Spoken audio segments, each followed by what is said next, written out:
Welcome to the latest Northern Business Leaders interview in association with the business services firm Deloitte. In 2006, before the financial crash, few would have predicted that a business that had just started would at this stage in 2019 be employing more than 5,000 people, would have £3 billion worth of turnover and have 120 national outlets. That business was founded in the northeast of England. It's Vertu Motors PLC, and its founder is Robert Forrester. Robert, welcome to Northern Business Leaders. Thank you very much. We're in one of your very high-end showrooms. This one happens to be for Honda. It is. Have car showrooms or motor retail showrooms changed in the last 10 years? This one certainly has, because it used to be a Jaguar dealership for Reg Vardy. They have. They've become actually simpler in many ways. Greater use of digital technology and screens and interaction between the customer and technology, as well as the sales teams. And that change is accelerating, actually. Well, whenever I've gone into one of these showrooms, they feel a bit more like an Apple store than the old garages of old, where some salesman would come and push you into a deal and force you into test drive. Is this being driven by the major motor manufacturers or by you? I think it's a combination, actually. I think we have to evolve.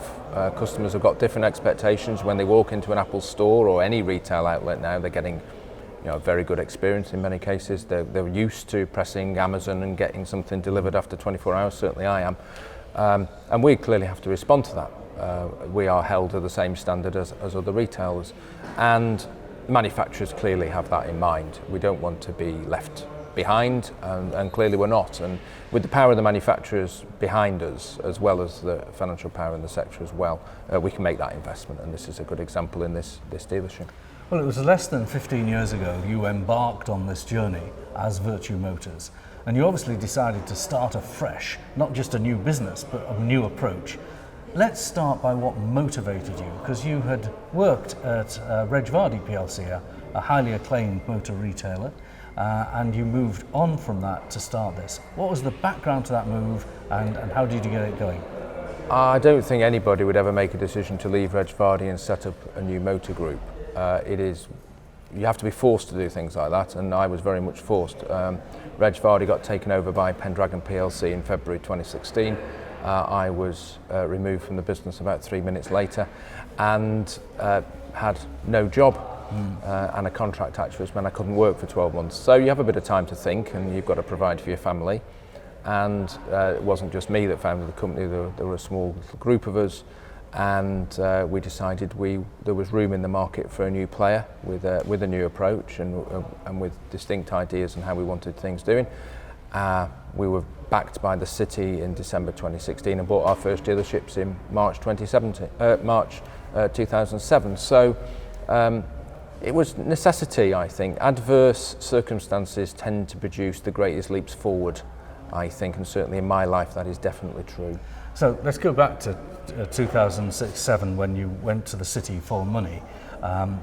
You really were asking something. There was a lot of chutzpah there. You were asking a lot of investors to back this group. Yeah, well, I mean, we went with a company with £400,000 worth of cash in it and no business, with an idea of creating a motor retail group to compete against people who were circa 2 billion turnover and had big share. And the city decided to put the money in and give it a go. And we came out with our first fundraise with £26 million, which gave us the opportunity to go and buy some dealerships. We actually went back with a deal about 2 months later in February 2017 when we bought Bristol Street Motors, and we needed funding for that, raised another 26 million. And the AIM London Stock Exchange has been a very, very good platform for us to fund a business that is now of considerable scale. And when people, occasionally you get the northeast is remote and the northeast has disadvantages. I'm not a great buyer of that. To be honest, I've got a train that gets me into the centre of London in 2.5 hours with no stops between Newcastle and London. We are very close to the world's financial centre, and there are massive advantages of that. And of course you asked. We asked. Not a lot of people do. No, I think that's right. And if you don't ask, you don't get. Yes. Now, so you had a formula. As I understand the formula, it was you bought established family brands, of course Bristol Street Motors itself was an established family brand, and used the money from the city to modernise them and have a track towards gaining even greater market share. Reg Vardy was a very, very good retail business. It got sold for 500 million and it got sold for 500 million pounds for a good reason. It was highly profitable and was very successful. So we had a platform of ideas which we knew that we could employ. Great systems, great processes, investment in IT, massive investment in training. That was all a Reg Vardy type approach. We had some new ideas as well. We felt that we could do things better. It wasn't simply a case of replicating Reg Vardy. So when we looked at buying businesses, we bought some great businesses that needed very little improvement, but the vast majority of the businesses, we felt there was an opportunity to improve their performance, put systems and processes in, invest in the training, and I think we've been a good custodian of those businesses. They have improved over the past years. The people who were in those businesses have gone on to do great things within the business. We've got directors who were in our first round of acquisitions. We've seen people move from sales executive all the way through to general manager in those 10, 12 years. So I think that gives a certain sense of pride. I mean, making money is important, but actually running a business with the right values and the right ethics and seeing individuals come through and make their lives better and creating a meritocracy where the people who work the hardest and deliver the most get the most, that's really what business is about. And you are a believer, you've gone to the city for capital, so you're a believer in capitalism, but you have managed to temper it to make sure that people benefit from it, as I understand. I don't think it's tempering it. You're not tempering it? No, I don't think it's tempering it. You are sharing it though. There's a lot of your staff have got shares, for instance. I think we share the rewards of capitalism by paying well, by investing in training, by making sure the value structures are right. But the value structures are core to what we do, actually. They're not a nice to have. I don't think it's tempering. I think good capitalist businesses put values at the core. Why? Because our customers are human beings, and human beings know the difference between right and wrong. So actually, values are crucial. And you have a long term then, because you want to deliver it. Oh, very long term. No, very long term. You're not just in and out. No, and when we bought Bristol Street Motors in 2007, some of them thought we were, going to flip it after 4 years, and that's actually not what we're about. We're about building a long-term business. Now we're quoted, so who knows what can happen to quoted companies, and you've seen many companies in the northeast come and go over the years, get taken over, get taken out, head offices moved. We do the reverse. We take over things in the south and move the head offices up here. Yes, that's a fantastic. Which I quite like. Yes, it's a fantastic reversal of fortune. You also you've fully kilted up here in Scotland as well. Yeah. I mean, you've got a brand. I think it's Macklin Motors in Scotland.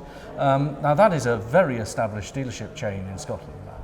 Yeah, I mean, there are a number of big players in Scotland, and I think we've got a nice business up there. We've invested in some phenomenal facilities. Our Glasgow Nissan business is an absolute landmark.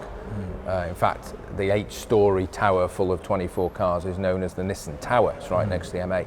So we invest from Glasgow to Fife, down to Kent, all the way through to Exeter. We are truly a UK business.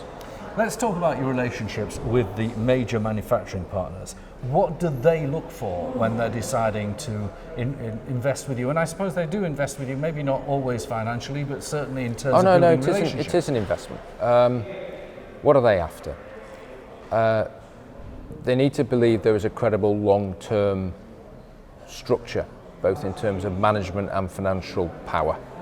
I don't think they like people coming in and out. They actually want a long-term relationship with a long-term investor who they trust and can, because we are the custodians of their brand. When somebody walks into this showroom, quite a lot of the time in their minds they're dealing with Honda.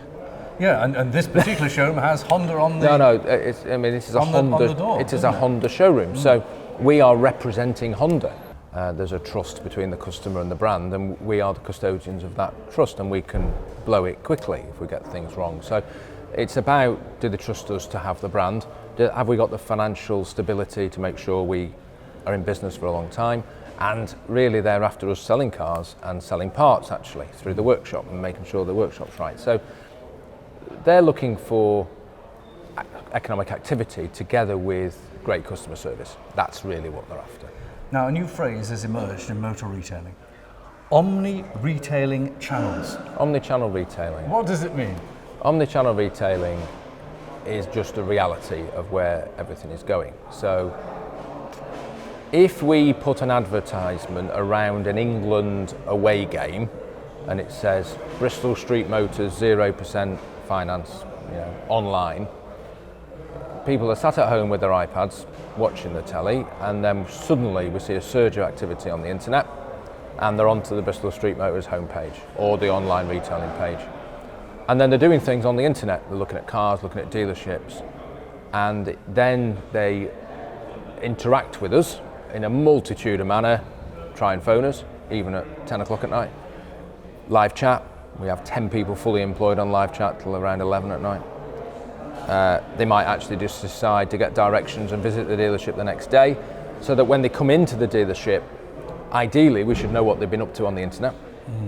Ideally, if they've looked at a certain car, we should know, so when it comes in there's not that horrible bit where you have to completely go through everything you've just done in the previous 24 hours. Actually, there should be a knowledge.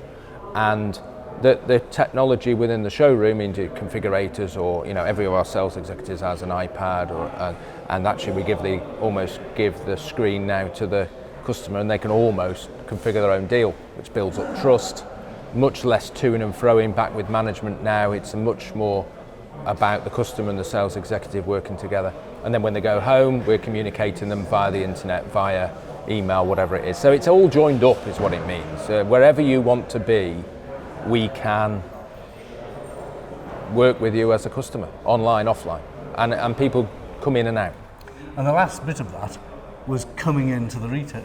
Yeah. You actually want them to come in. Well, it's not us that want to come. We do want to come in, but actually customers want to come in. Yeah, they don't want to buy online. Very, very little. The conversion rates of pure online retailing in buying a car are unbelievably low. Yeah. That's not to say online retailing is dead, it clearly isn't, but people will do a certain amount online and then suddenly they will go into live chat. They actually want to talk to somebody and get comfort. I think cars are like that though, aren't they? Before well, you they're arrived, sofas on wheels. Yeah, I mean, was looking and sitting in it before would you arrived. buy a sofa online? Well, there will be a certain type of person that buys a sofa online, but I suspect they're not many. Because actually you want to make sure that you like it. Yeah, and these cars are not only sofas, they are technology platforms, mobility platforms, leisure equipment carrying. They are really quite complicated. And you're spending quite a lot of money or a financial commitment, so you want to make sure the thing is right. Yeah. And that's just a new car. Used cars, clearly, it's even more important to try it. Let's move on to the fact that over the period since you've owned and established Vertu Motors, the motor retail sector has been through its own challenges. You started at a period when there was a financial recession and scrappage was introduced. I've just looked at things like the diesel scandal. People have got themselves perhaps overexcited about Brexit. How, as a leader of a business, have you managed to steer your business through those external squalls? Well, I think I started at Regvad in 2001, so nearly 20 years ago. And there's always something. I've never known a time when it was plain sailing and there were no external issues, be it the currency or whatever. And I think the key thing is be very clear what the company position is and communicate with investors and stakeholders and just tell the truth. Is it a challenge? Yes. Why is it a challenge? What's the impact? Just don't gloss it, actually. Just be clear as to what we think. And sometimes we don't know. And if you don't know, say you don't know. But then internally, it's keeping people focused on the basics of the business. Because if the car market dropped 10%, there's still 7 or 8 million people going to buy a car this year. Right. And you want them to buy them from you? Well, we'd like a higher proportion of them to buy them from us. And you have actually defied the market. You don't like saying that because you're very modest and you don't want to overextend expectations, but the last set of results were a little bit... Yeah, I mean, in fairness, our profits went back, and I don't think we should crow over profits going back. Our job is to... But they went up more than expectation. They did. But I think the crucial thing about management is can you beat the market trends? Can you run the business better than average? And that's about, to be honest with you, having the right people in place, having them motivated, having them have a faith in management, both from a values perspective and from a competence perspective, actually. And we have a very, very experienced team of people within the group, very, very stable senior management team, very stable, and that puts us in a good position. Let's talk about people a little bit more. You've already alluded to it, but I've just looked at everywhere you go in Vertu Motors, there's the Masters Awards, degree apprenticeships, training. I've got a note here, 527 classroom courses were delivered. 100,000 Litmos heroes. I'm not sure what they are. E-learning system. E-learning system, is it? So share some of the thoughts on how you get that kind of commitment within a business of this scale. Well, the world's changing quite rapidly in terms of customer expectations, manufacturer expectations, technology, electric vehicles. So we're going to have to move quite quickly in terms of what we do. And the only way you can move quickly is if you've got a team of people who are flexible, who want to learn, who are passionate about what they do and want to win. So getting the right people on board is actually fairly paramount. In addition to that, we then provide them with tools to make sure that they can learn. So for example, in April, we trained 2,000 people in 1 month on electric vehicle powertrains through e-learning, because actually this is quite important. Yeah. They are coming. So it's just creating an environment where we want people to do the best and we want people to get better. And there's great benefits for the people of doing that.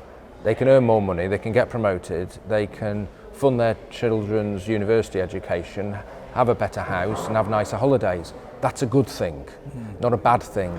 I don't want to dwell on anything negative, but the flip side of all this commitment you make to the people is that you don't really want people hanging around who can't do it. So how do you decide when you get rid of someone? What kind of philosophy have you got if people don't belong? I think we do have a methodology on that, actually, to be honest with you. The answer is, if you've got a team of driven people, you want to create a business that if somebody comes in who isn't driven or isn't talented or has wrong energy levels, that actually they just feel uncomfortable because everybody else is at it. So you want a bit of self-selection, actually. And we've got to treat people with respect and have values. So if somebody's not performing, the first thing to do is make sure we train them. And the second thing we do is there a better job more suited to their talents and spectrum? And the third thing we do is we have to get rid of them because we can't tolerate underperformance. Assuming it is, down to them, not the market or whatever it is. And I make no apologies for that, because we are responsible for 5,500 families. And my job, clearly, is to make sure my senior team's performing. And the impact, actually, as people get more senior, their impact of underperformance is actually more horrific. Actually, it can affect a lot more people. But throughout, we want to create a meritocracy. And with a meritocracy, there are implications if you don't perform. Let's move on to talk about the future and the future in the sector.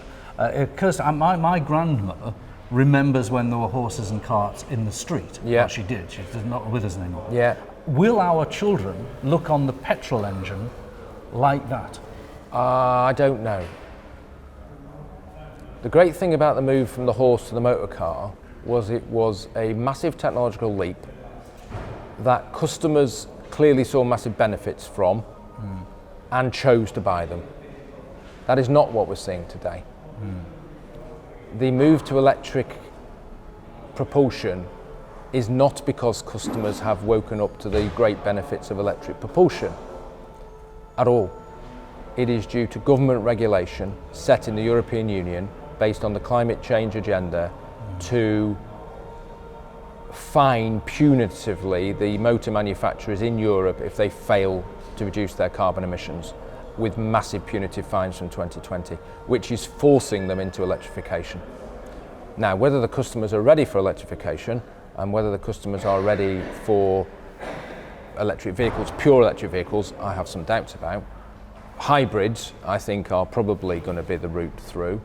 And it's a political, economic argument. It's not a customer-led argument. And that, if you read the literature, is concerning many senior executives in the major European manufacturers, because there are massive economic implications of this electrification. Well, we can hear in the background some of the electrification noises Yeah. of cars reversing with electric engines and so on. Would you mind just quickly showing me the showroom? Because I think it's something different to what people might expect, very high tech. Okay, no problem at all. This is his customer experience scores in the service department, and this is our Vertu Honda business is very much at the top end of Honda. We are very, very good at, so 100% of people who've been in this dealership in the last 12 months will come back. Goodness me, look at it. They're all in the 90s, No, 100s, it it's is fantastic. It is very, very strong. So you walk through there from the showroom and you get into this fantastic new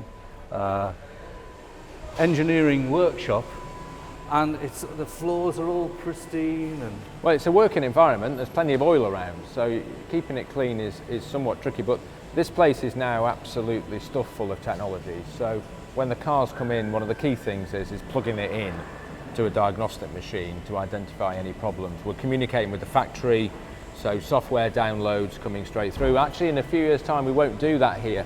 We're actually going to be doing it on people's drives. It'll be done over the wire rather than coming into the workshop. So your car will talk to the workshop? All the time. The connected technology will absolutely just talk all the time. We will identify problems with your car before the problems happened, and there'll be a massive cost saving to the customer and to the manufacturer on that. All of the bays have these rolling roads built in, and if you look at the one behind, even into the floor, the hydraulic jacks, it's not like a... So all the technicians in here are Honda trained, they are up to date with the latest information. We are about to do training because of the new electric vehicle, pure electric vehicle coming out with Honda in the new year.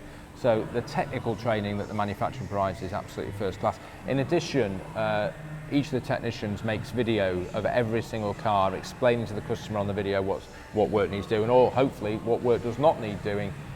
So we're really into quite a technologically based environment. Well, Robert, you are a Northern business leader, and thank you for showing us around your national business that's based here in the North. Thank you very much. Thank you. Thank you for joining us on Northern Business Leaders in association with business services firm Deloitte. Thanks also to Robert Forrester from Vertu Motors plc. Another Northern business leader interviewed soon.